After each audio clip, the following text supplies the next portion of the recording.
Hey folks, good evening. Just finished running White Plume Mountain, the 5E version, and as I did with Descent into Avernus, I wanted to kind of give, uh, a- kind of a review of the module for people who are thinking about playing it. Um, I don't try to dwell too much on how my group played it, um, because everyone kind of does things a little differently, right? And different groups have different styles. But I at least want to talk about what I thought of this module. I'm old enough, I play a lot of 1E, and there's probably not too many modules in 1E that I haven't DM'd or played. I think I've pretty much DM'd just about all of them at one time or another. That's what happens when you're young and you have a lot of disposable income, right? You could buy them all. Yeah, let's talk about this. I've run this both in 1E and 5E. So I thought it'd be interesting, doubly interesting, my perspective of how it ran from my memory long, long time ago and how it ran now. So I can tell you from when I was a kid and when I played 1E D&D, this was one of my favorite modules. It really was. Um, it was simple, straightforward.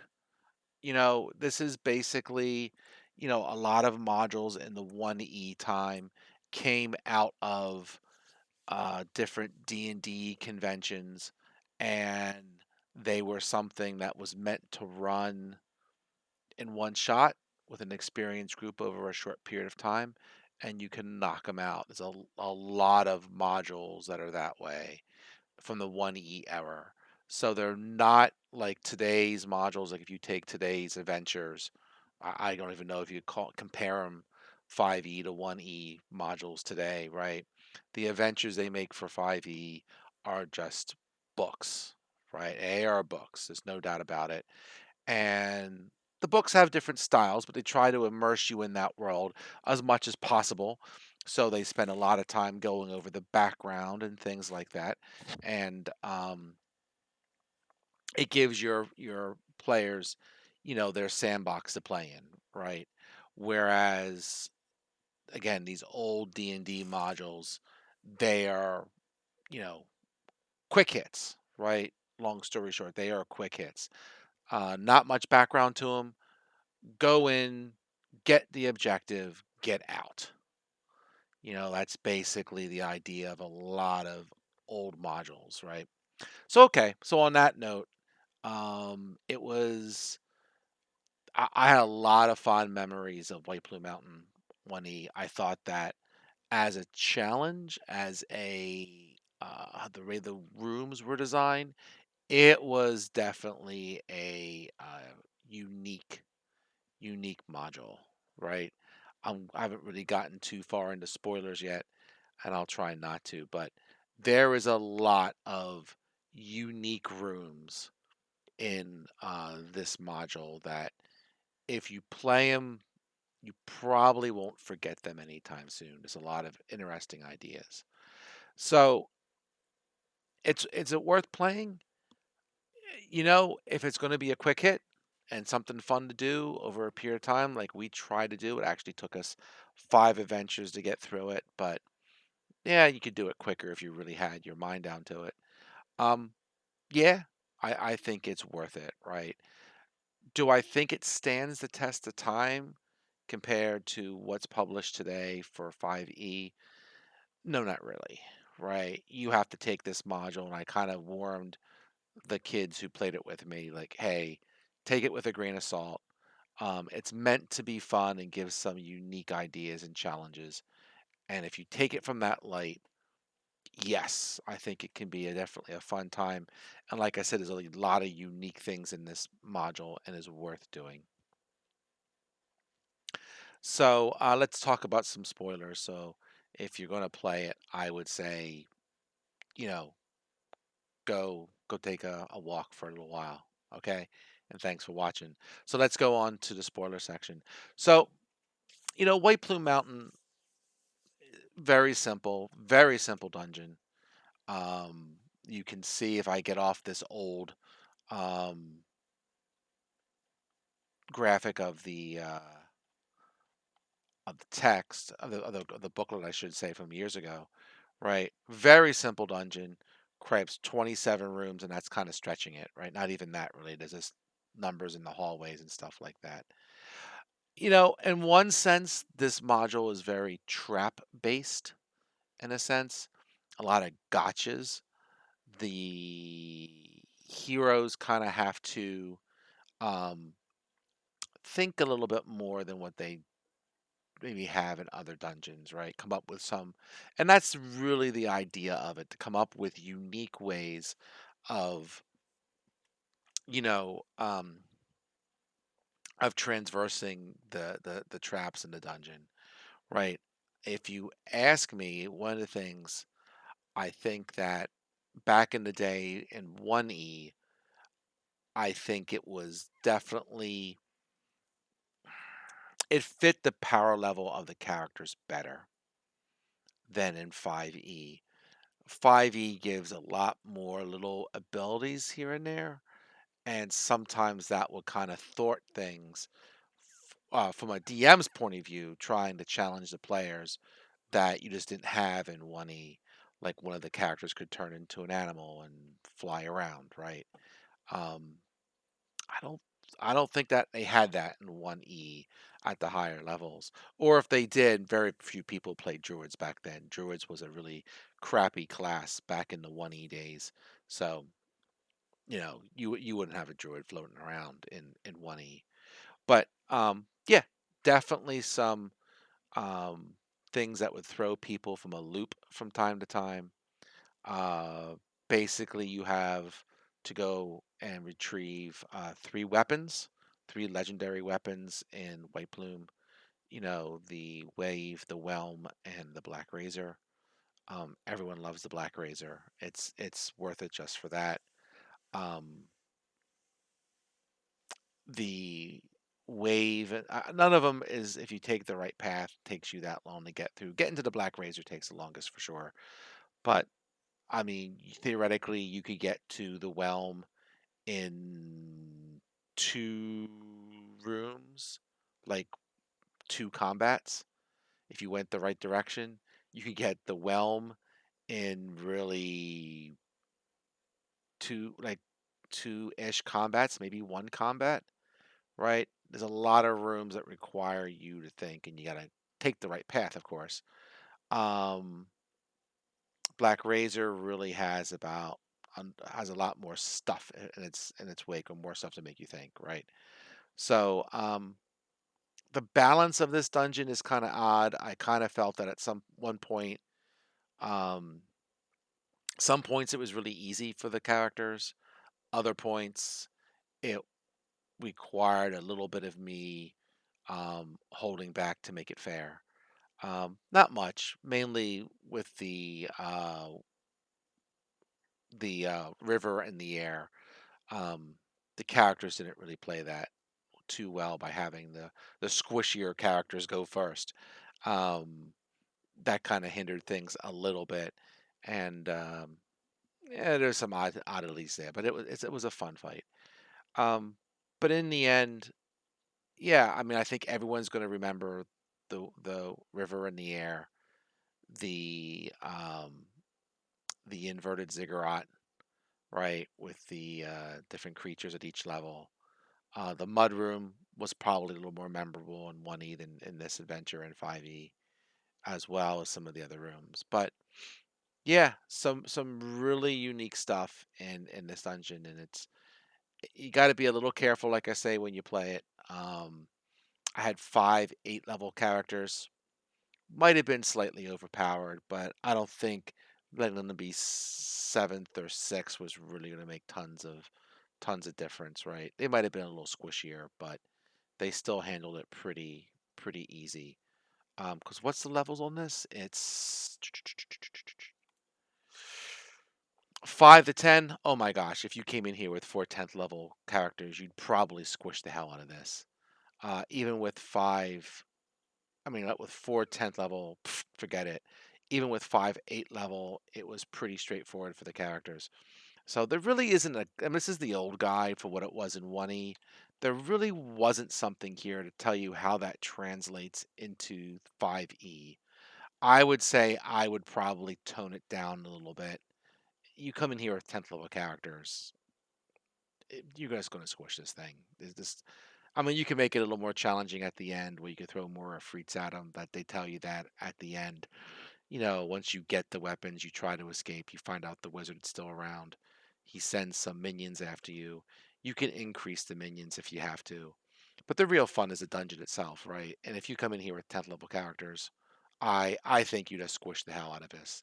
Even with this, like I said, the 8th level characters, 5/8s, they didn't have too much trouble with it.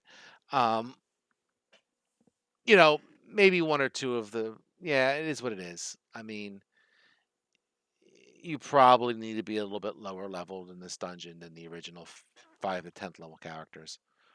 Feels more like a 6th or 7th level character adventure, maybe, depending on how many characters you have. Maybe 5/7s or 5/6s or 4/7s, something like that. I don't know, but not 8. And there's certainly enough magic items in here as well. Um, everybody loves, like this room here is always the iconic room, right? The inverted ziggurat, and always a memorable room with some stories behind it. They got through it pretty easily, having enough high level spell to kind of squish most of these creatures. And yeah, I mean, it's a for a module, it is very much a take your brain out and go have some fun. Like I said, don't take it too seriously. Um, if you have a serious campaign, I don't know, you might want to do it for kicks, right? But like I said, it is what it is.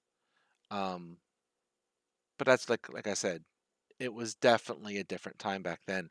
I know talking to my one son, I asked him how he liked it, and he kind of gave it a shaky thing. He said, "Yeah, it was okay. They definitely had fun with it." He said there was too much combat, which is actually quite funny, right? Because I think for a 1E adventure, this is probably one of the least combat-y 1E adventures you're gonna find. I mean, theoretically, what do you got? You got the kelp, you got the again, hopefully you don't want the spoilers here.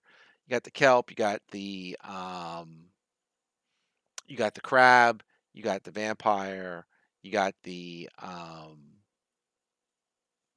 flesh golems, which you could get around by answering the question correctly. Uh, you got the little minions here who take care of the monsters, and they weren't that hard. But you figure one, two, three, four, maybe five. Who knows? 4, 5, 6, 7. There's like 8 combats in the whole thing, right? You got like 27 descriptions, and you have like 8 combats, 9 combats, not even half, right? And again, you could avoid some of those combats in various ways, like you either didn't go to that part of the dungeon or what have you.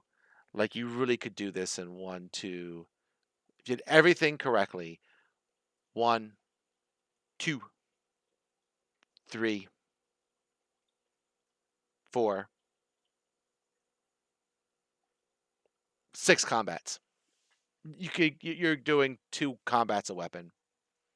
I mean, it's not much. So, you know, I think that's one of the differences in 1E versus 5E for sure. From the better playing of the 5E. Today's players are. Is there combat? Yes, there is, but they are much more on the story and the role playing than when we were back in the 1E days. You know, was there some role playing when we were doing 1E? A little bit, but back in the 1E days, at least the groups that I played with, like we knew these spells left, right, center, and backwards and forwards, and we really it was a form. It was about combat. It was a form of, yes, the story was very important, and some stories were better than others, right? But in the end, right, we really knew our spells backwards and forwards and left and right, right? Um, and it was a lot more about trying to squeeze more out of your spell casting and using them in creative ways in the adventure than it was about role playing. And certainly, as I look back on this and think about today's adventures and today's players, younger players, um, you could see why um, this might not be the may or may not be enjoyed by your group, right? But again, it's a pretty short thing. You could not A dedicated group could knock this out in the day, and that's what it's meant to do. 2 tops, you know, and if you take it with what the guy said as not like super serious and just have fun with it on some afternoon, um, it is definitely worth the while for some very creative rooms and so forth. This is very much about the traps. You could almost think of it. Everyone has heard, of course, about the Tomb of Horrors, right? Another classic um, module from the old days, right? And it's like one of my friends said. You can even says here the module was this Tomb of Horrors. It was originally used for the official convention at Origins One, blah blah blah blah blah blah blah, and you know th- this was a dungeon like this is Two More Horrors on steroids. I mean, Two More Horrors is White Plume Mountain on steroids in a sense, where basically you have all kinds of funky traps going on in Two More Horrors, and in Two More Horrors, and like I said, one of my friends mentioned this in one of the sessions. I forget which one, but basically Tumo Horrors was okay, you are going to die. Let's have a contest to see who dies last.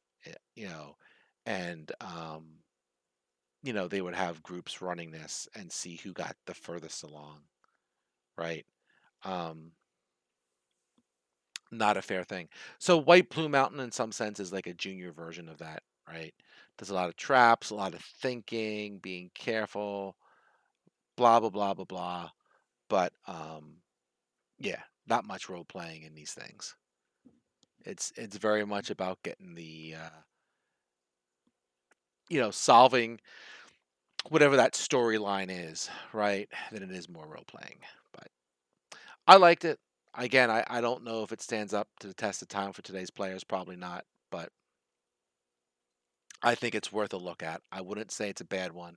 I mean, you think of Tales of the Yawning Portal, right? All these adventures are republished adventures from um, 10, 20, 30 years ago, right? White Plume Mountain. I was younger than my younger son. When I got that module, I was probably 13, right? So pushing 40 years, it feels like, um, give or take. It was a long time ago for sure. But there's a reason they republished that 30, 40 years later, right? It has some unique stuff. Same thing with the rest of the things in Yawning Portal. I'm kind of hoping at some point, maybe some folks would want to play, some of the younger kids want to play Tomb of Horrors, because that's kind of a classic one that everyone like. It's kind of like the one you really cut your teeth on. It's like, yeah, you're gonna die. See how far you get, right? That challenge is always there. So that's about it. Hopefully, this helps you understand what you may or may not like about White Plume Mountain. Um, and hopefully, it helps you decide whether you and your group want to venture in, right? And that's it. Have a good night. Stay safe. We're still doing the whole coronavirus thing, so um, listen to the folks who do the science. Don't listen to the politicians. Um, please listen to what the scientists and the people whose profession it is, who's been studying these viruses and these things their whole life. They're the ones you should be listening to and taking their advice. They will get you through this more likely than listen to some of our goofy politicians who have their own agenda. All right, politics aside, have a good night and talk to you soon.